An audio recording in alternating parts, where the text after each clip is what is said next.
डलहौजी नाम के गांव में मानिक नाम का एक व्यापारी रहता था।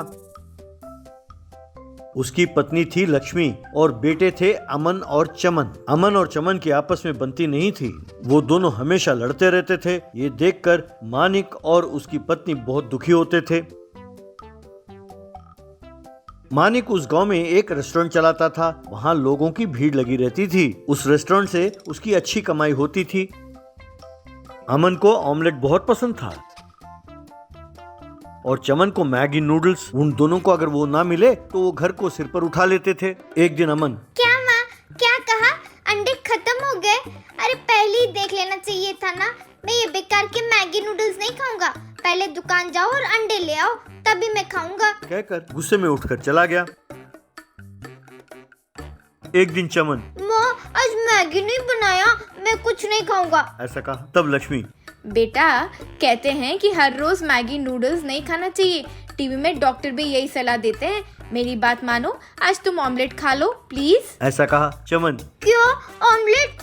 यक, इससे अच्छा तो घास खाना है माँ। बस तुम हमेशा अमन की तरफदारी करती रहती हो, उसी के लिए ऑमलेट बनाकर खिलाती रहती हो। मैं कुछ कहता हूँ तो मुझे मना कर देती हो, बस। कह के रोने लगा। तब अमन, अरे बंद करो ये नकली रोना धोना। अरे चुपचाप ऑमलेट खाओ। अगर तुमने मेरे ऑमलेट को बुरा भला कहा तो मैं चुप नहीं रहने वाला, खबरदार। तब मानिक, अरे बंद करो ये बकवास, आराम से खाना भी नहीं खाने देते कमबख्तो। अरे भाई लक्ष्मी, वो नूडल्स मंगवा देती तो तुम्हारा क्या बिगड़ जाता? कहकर पत्नी पर नाराज होने लगा। इस बीच गांव में और भी रेस्टोरेंट्स खुलने लगे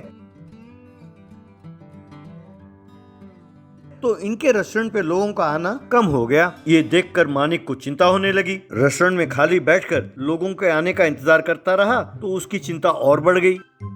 एक दिन खाने के टेबल पर हमेशा की तरह दोनों बच्चे लड़ने लगे। मानिक पहले ही परेशान था। इनकी लड़ाई से उसका दिमाग फिर गया। मानिक, तुम दोनों अपना बकवास बंद करते हो या नहीं? सुनो, तुम दोनों की जिद नहीं चलेगी अब से। हम जो खिलाते हैं वही खाना होगा।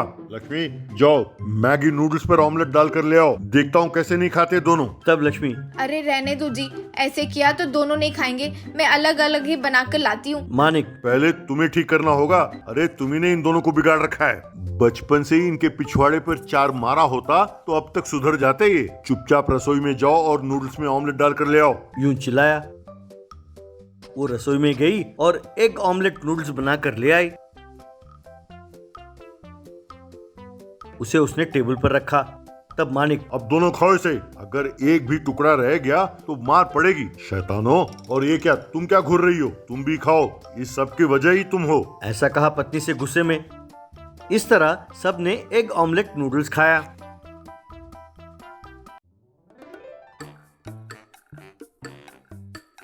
खाते ही सबके चेहरे का हाव भाव बदल गया। सबने एक दूसरे को देखा। अमन, अरे वाह माँ, ऑमलेट में नूडल्स मिलाने से इतना स्वादिष्ट होता है।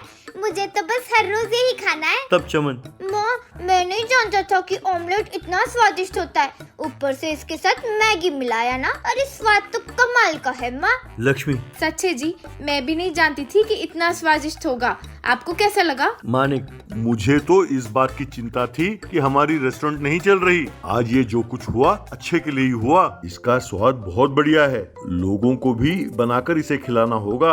इस तरह अपना रेस्टोरेंट फिर से चल पड़ेगा। थैंक्स अमन, थैंक्स चमन, तुम दोनों ने बहुत बढ़िया किया। इस तरह मानिक अपने रेस्टोरेंट में एग ऑमलेट नूडल्स बनाने लगा। उसे खाकर लोग उसकी तारीफ करने लगे। इस तरह फिर से उसके रेस्टोरेंट चल पड़ी और वो बिजी हो गया और मानिक खूब पैसे कमाने लगा।